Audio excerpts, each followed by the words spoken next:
वालेकुम सलाम। अब्दुल शकूर साहब का घर यही है? जी। मिस पारा से कहें कि जवार आए। आई एम सॉरी, यहाँ तो कोई पारस नहीं रहती। देखिए, आप प्लीज उनसे जाकर कहें कि जवार आए, उनके लिए बहुत इंपॉर्टेंट है ये बात। कैसी बातें कह रहे हैं आप? जब मैं आपसे कह चुकी हूँ यहाँ कोई पारस नहीं रहती तो फिर जाएं। I am sorry. अरे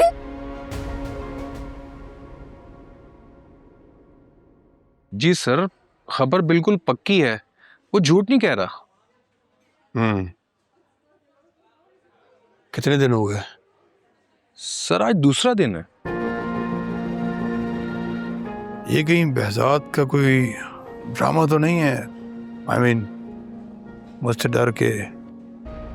सर कुछ कह नहीं सकता, मगर ऐसी बात होती तो वो बीमार ना पड़ता। बहजाद बीमार है? जी सर, डॉक्टर मुसलसल घर पे चेकअप कर रहे हैं। तो इसका मतलब है कि हमारी प्रिंसेस का बिल्कुल भी कोई अता पता नहीं है। जी सर।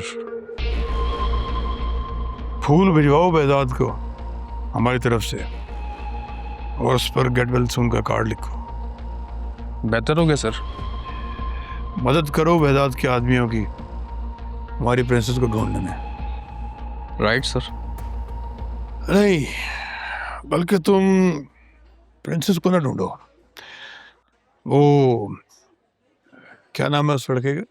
जवार। हाँ, जवार। जवार, तुम जवार को चेज करो, प्रिंसेस का पता खुद ही चल जाएगा। सर उसके बाद क्या हुक्म होगा? Good question. जवार को गोली मार दो और प्रिंसेस के लिए मेरे ऑर्डर का वेट करो। जी सर। और अगर बहजाद के आदमियों से पहले तुमने प्रिंसेस को ढूंढ लिया तो तुम्हारा इनाम पक्का है। जी सर, आप बिल्कुल बेफिक्र रहें।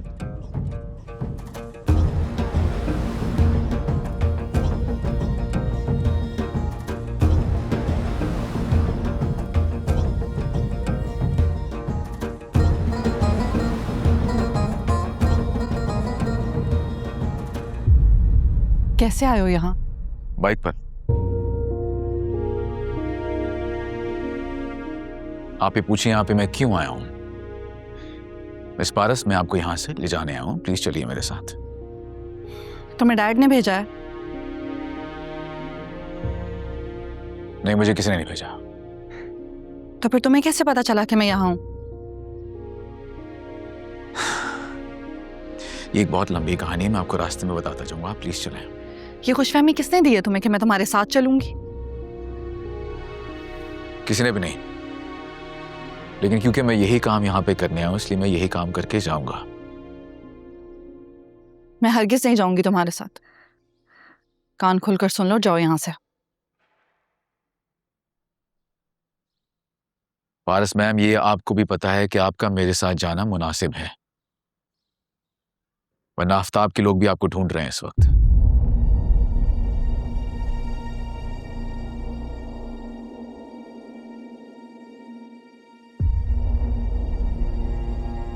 तो फिर कहाँ लेकर जाओगे? जहां आपको जाना चाहिए, आपके घर। घर ही जाना होता तो भागकर यहाँ क्यों आती? और मदद मांगी थी ना तुमसे, की तुमने मेरी हेल्प? उल्टा फंसा दिया मुझे उस आफ्ताब के साथ। और अब देखो जरा, डैड के सामने अपने नंबर बनाने के लिए, शो ऑफ करने के लिए आ गए कि मैं तो कितना इंटेलिजेंट बॉडीगार्ड हूँ। मैंने उस वक्त भी आपकी मदद करने से इनकार नहीं किया था, लेकिन आपने मुझे मौका ही नहीं दिया। मैंने आपसे उस वक्त भी कहा था कि सिर्फ मंगनी है, कर लीजिए, बाद में देखी जाएगी। अभी भी आप उससे शादी नहीं करना चाहेंगी, मैं ये शादी नहीं होने दूंगा, मैं वादा करता हूं। अब तो तुम पे हरगिज भरोसा नहीं करूंगी।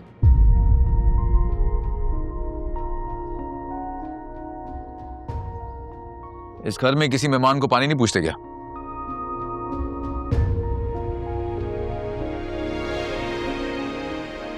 सलमा बेटा, पानी पिलाओ।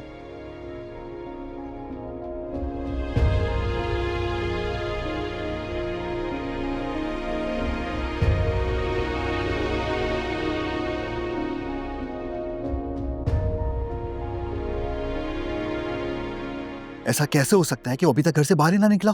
साईं उसका बाइक खराब है ना, ठीक होगी तो बाहर निकलेगा ना शाम में। अरे उल्लू बना रहा है वो तुम्हें, झांसा दे रहा है तुम लोगों को। किसी भी बहाने से गेट खटखटाओ और कंफर्म करो कि वो घर में मौजूद है या नहीं है। जी साईं। इडियट्स।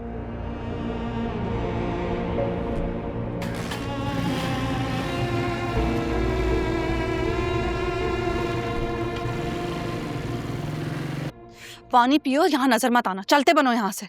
और खबरदार छोटा को मेरे बारे में कोई भी इत्तला आती तो।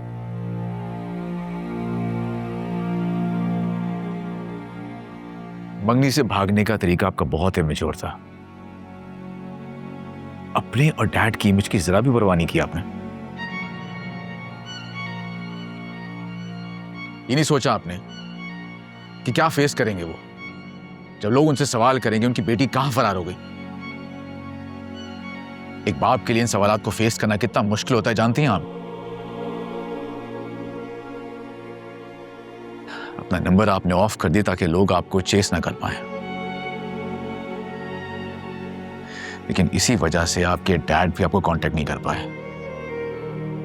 कितनी फिक्र हो रही होगी उनको आपकी, ये नहीं सोचा आपने।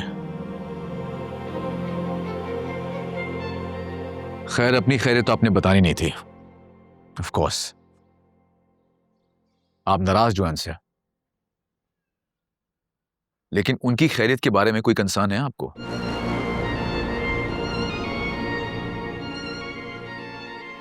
क्या क्या मतलब? क्यों कंसर्न नहीं होगा? क्या हुआ है उन्हें? एक बाप की अगर इकलौती बेटी अचानक से लापता हो जाए तो बाप के दिल पे क्या बीतेगी? बीमार नहीं पड़ जाएगा वो?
जी साईं, अंदर नहीं है।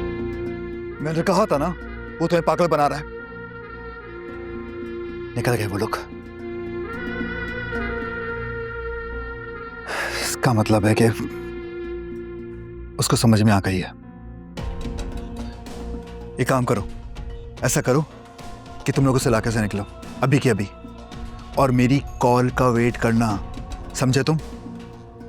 मैं उसका नंबर ट्रेस करता हूं और तुम लोगों को लोकेशन सेंड कर रहा हूं। और सुनो, इस दफा ना अपना दिमाग और आंखें खोल कर काम करना, समझे? ठीक है साईं, जो हुक्म आपका।